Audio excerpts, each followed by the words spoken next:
Hi hello ನಮಸ್ಕಾರ, ನಾನು ನಿಮ್ಮ Kavya Gowda. Welcome back to my YouTube channel. ಇವತ್ತು ನೋಡ್ತಾ ಇದ್ದೀರಾ, ನಾನು ಇವತ್ತು ಮೀನು ಸಾಂಬಾರ್ ರೆಸಿಪಿನ ಶೇರ್ ಮಾಡ್ತಾ ಇದ್ದೀನಿ.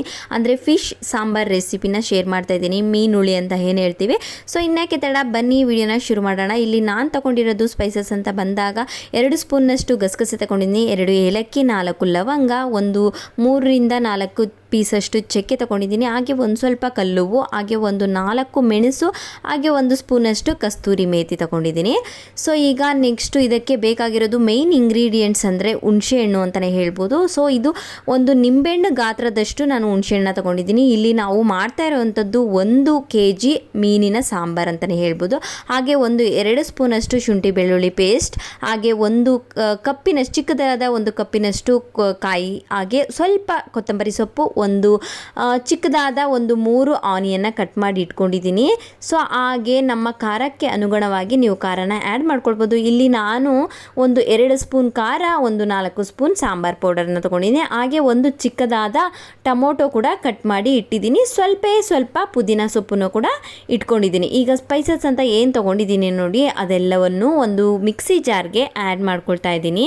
ಸೊ ಅದಕ್ಕೆ ನಾನು ಕಟ್ ಮಾಡಿ ಇಟ್ಟಿರುವಂಥ ತೆಂಗಿನಕಾಯಿ ಏನಿದೆ ಅದನ್ನು ಕೂಡ ಆ್ಯಡ್ ಮಾಡಿಕೊಂಡೆ, ಹಾಗೆ ಒಂದು ಟೊಮೊಟೊ ಏನು ಕಟ್ ಮಾಡಿ ಇಟ್ಕೊಂಡಿದ್ದೆ ಅದನ್ನು ಕೂಡ ಆ್ಯಡ್ ಮಾಡಿಕೊಂಡೆ, ಹಾಗೆ ಆನಿಯನ್ನು ಕೂಡ ಆ್ಯಡ್ ಮಾಡಿಕೊಂಡು ಈ ರೀತಿ ಗ್ರೈಂಡ್ ಮಾಡ್ಕೊಂಡಿದ್ದೀನಿ. ಈಗ ನೀರನ್ನು ಆ್ಯಡ್ ಮಾಡಿರಲಿಲ್ಲ, ಹಾಗಾಗಿ ಅದು ಕಂಪ್ಲೀಟಾಗಿ ಗ್ರೈಂಡ್ ಆಗೋಕ್ಕೆ ಸ್ವಲ್ಪ ಕಷ್ಟ ಆಗುತ್ತೆ ಅನ್ನೋ ಕಾರಣಕ್ಕೆ ಅದು ಗ್ರೈಂಡ್ ಆಗ್ತಾ ಇರಲಿಲ್ಲ. ಹಾಗಾಗಿ ಸ್ವಲ್ಪ ಈಗ ನೀರನ್ನು ಆ್ಯಡ್ ಮಾಡಿಕೊಂಡು ಅದಕ್ಕೆ ಚೆನ್ನಾಗಿ ಇನ್ನೊಂದು ಸರಿ ಗ್ರೈಂಡ್ ಮಾಡಿಕೊಂಡು, ತದನಂತರ ನಾನು ಅದಕ್ಕೆ ತೊಗೊಂಡಿರೋಂಥ ಶುಂಠಿ ಬೆಳ್ಳುಳ್ಳಿ ಪೇಸ್ಟು, ಇಫ್ ನೀವು ಶುಂಠಿ ಬೆಳ್ಳುಳ್ಳಿ ಹಾಕ್ಕೊಳ್ತೀವಿ ಅಂದರೆ ಹಾಕ್ಕೊಳ್ಬೋದು, ಪೇಸ್ಟ್ ಹಾಕ್ಕೊಳ್ತೀವಿ ಅಂದರೆ ಹಾಕ್ಕೊಳ್ಬೋದು.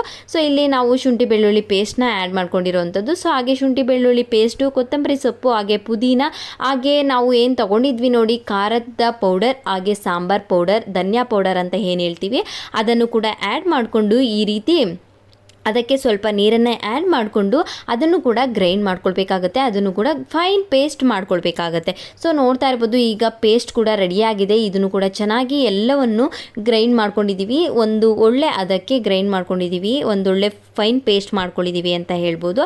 ಹಾಗೆ ಈಗ ಗ್ಯಾಸ್ ಮೇಲೆ ಅಗಲವಾಗಿರುವಂಥ ಪಾತ್ರೆನ ಇಟ್ಕೊಂಡಿದ್ದೀನಿ. ಸೊ ಮೀನು ಸಾಂಬಾರು ಮಾಡಬೇಕು ಅಂದರೆ ಸ್ವಲ್ಪ ಬಾಯಿ ಅಗಲ ಇರಬೇಕು ಪಾತ್ರೆ.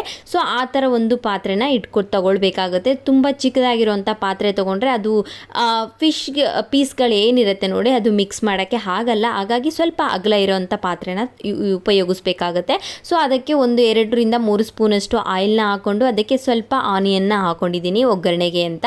ಸೊ ಹಾಗೆ ಏನು ನೆನೆಸಿಟ್ಟಿದೆ ನೋಡಿ ಹುಣಸೆಹಣ್ಣು, ಅದನ್ನು ರಸನ ತೆಗೆದುಕೊಂಡು ಈ ಒಗ್ಗರಣೆಗೆ ಆ್ಯಡ್ ಮಾಡ್ಕೊಳ್ತಾ ಇದ್ದೀನಿ.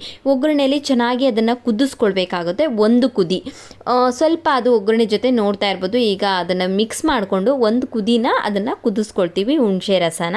ಸೊ ಯಾಕೆಂದರೆ ಅದನ್ನು ಡೈರೆಕ್ಟಾಗಿ ಹುಣಸೆಹಣ್ಣ ರಸ ತೆಗೆದು ಹಾಕಿರೋದ್ರಿಂದ ಸೊ ಅದನ್ನು ಈ ರೀತಿ ಮಾಡ್ಕೊಳ್ತಾ ಇದ್ದೀನಿ. ಈಗ ನೋಡ್ತಾ ಇರ್ಬೋದು ಕುದಿ ಯಾವ ರೀತಿ ಬರ್ತಾ ಇದೆ ಅಂತ. ಈ ಥರ ಕುದಿ ಬಂದಾಗ ನಾವು ಏನು ಗ್ರೈಂಡ್ ಮಾಡಿ ಇಟ್ಟಿದ್ವಿ ನೋಡಿ ಮಸಾಲೆ ಎಲ್ಲವನ್ನು, ಸೊ ಆ ಮಸಾಲಾನ ಆ ಒಗ್ಗರಣೆಗೆ ನಾವು ಆ್ಯಡ್ ಮಾಡ್ಕೊಳ್ಬೇಕಾಗುತ್ತೆ. ಹಾಗೆ ನಮ್ಮ ಕನ್ಸಿಸ್ಟೆನ್ಸಿ ನಮಗೆ ಯಾವ ರೀತಿ ಬೇಕು ನೋಡಿ ಸಾಂಬಾರ್, ಆ ರೀತಿ ನಮಗೆ ಎಷ್ಟು ಬೇಕು ಪ್ರಮಾಣದಲ್ಲಿ ಅಷ್ಟನ್ನು ನೀರನ್ನು ಆ್ಯಡ್ ಮಾಡ್ಕೊಳ್ಬೇಕಾಗುತ್ತೆ. ನಮಗೆ ಸಾಂಬಾರು ತೆಳು ಬೇಕಾ ಗಟ್ಟಿ ಬೇಕಾ, ನಿಮ್ಮ ಆ್ಯಸ್ ಯುವರ್ ರಿಕ್ವೈರ್ಮೆಂಟ್ ನಿಮಗೆ ಯಾವ ರೀತಿ ಬೇಕು ನೋಡಿ ಅದಕ್ಕೆ ಅನುಗುಣವಾಗಿ ನೀವು ನೀರನ್ನು ಆ್ಯಡ್ ಮಾಡ್ಕೊಳ್ಳಿ. ನಾ ಇಲ್ಲಿ 1 ಲೀಟರ್ನಷ್ಟು ನೀರನ್ನು ಆ್ಯಡ್ ಮಾಡ್ಕೊಳ್ತಾ ಇದ್ದೀನಿ 1 kg ಫಿಶ್ ಸಾಂಬಾರು ಮಾಡಲಿಕ್ಕೆ. ಸೊ ಹಾಗೆ ರುಚಿಗೆ ತಕ್ಕಷ್ಟು ಉಪ್ಪನ್ನು ಕೂಡ ಆ್ಯಡ್ ಮಾಡಿಕೊಂಡು ಈಗ ಇದನ್ನು ಕುದಿಸ್ಕೊಳ್ಬೇಕಾಗುತ್ತೆ. ಅದೆಲ್ಲವೂ ಹಸಿ ಸ್ಮೆಲ್ ಹೋಗೋ ತನಕ ಈ ರೀತಿ ಚೆನ್ನಾಗಿ ಕುದಿ ಬರಬೇಕಾಗುತ್ತೆ. ಅದು ಫಸ್ಟೇನೆ ಕುದಿ ಬರೋಕ್ಕೆ ಮುಂಚೆನೇ ನಾವು ಫಿಶ್ ಪೀಸ್ಗಳನ್ನ ಏನಂತೀವಿ ಮೀನಿನ ಪೀಸ್ಗಳನ್ನ ನಾವು ಆ್ಯಡ್ ಮಾಡೋದಿಲ್ಲ. ಅದು ಚೆನ್ನಾಗಿ ಕುದಿ ಬಂದು ಅದೆಲ್ಲ ಸ್ಮೆಲ್ ಹೋದ ನಂತರ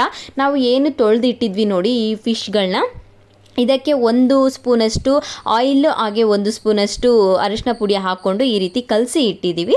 ಸೊ ಈ ರೀತಿ ಕುದಿ ಬಂದ ನಂತರ ಆ ಪೀಸ್ಗಳೇನಿರುತ್ತೆ ಆ ಪೀಸ್ಗಳನ್ನೆಲ್ಲವನ್ನು ನೀಟಾಗಿ ಎಲ್ಲ ಕಡೆಗೆ ನಾವು ನೀಟಾಗಿ ಅದನ್ನು ಪೀಸ್ಗಳನ್ನ ಆ್ಯಡ್ ಮಾಡ್ಕೊಳ್ತಾ ಇದ್ದೀವಿ. ಆ ಕುದಿತಾ ಇರುವಂಥ ಮಸಾಲೆಗೆ ನಾವು ಕಟ್ ಮಾಡಿ ತೊಳೆದು ಏನು ಕ್ಲೀನ್ ಮಾಡಿ ಇಟ್ಟಿದ್ವಿ ನೋಡಿ ಆ ಫಿಶ್ ಪೀಸಸ್ಗಳನ್ನ ಆ್ಯಡ್ ಮಾಡ್ಕೊಳ್ತಾ ಇದ್ದೀವಿ. ಸೊ ನೋಡ್ತಾ ಇರ್ಬೋದು, ನಾವು ಮುಂಚೆನೇ ಹೇಳಿದ್ದೀನಿ ಅಗಲವಾಗಿರುವಂಥ ಪಾತ್ರೆನ ಬಳಸಬೇಕಾಗುತ್ತೆ ಮೀನು ಸಾಂಬಾರು ಮಾಡ್ತೀವಿ ಎಂದಾಗ. ಸೊ ಯಾಕೆಂದರೆ ಅದು ತುಂಬಾ ಕ್ವಿಕ್ಕಾಗಿ ಬೆಂದು ಹೋಗೋ ಚಾನ್ಸಸ್ ಇರುತ್ತೆ. ಹಾಗಾಗಿ ಮೇಲೆ ಆಗಿಬಿಟ್ರೆ ನಮಗೆ ತೆಗಿಯೋಕ್ಕೆ ಕಷ್ಟ ಆಗುತ್ತೆ. ನಾವು ತುಂಬಾ ಅದನ್ನು ಲೈಕ್ ಈ ರೀತಿ ಮಿಕ್ಸ್ ಮಾಡ್ತೀವಿ ಅಂದಾಗ ಪೀಸ್ಗಳೆಲ್ಲ ಮಿಕ್ಸಪ್ ಆಗಿ ಹೋಗ್ಬಿಡುತ್ತೆ. ಸೊ ಆದ ಕಾರಣ ನಾವು ಈ ರೀತಿ ಅಗಲವಾಗಿರುವಂಥ ಪಾತ್ರೆನ ತೊಗೊಳ್ಬೇಕಾಗತ್ತೆ.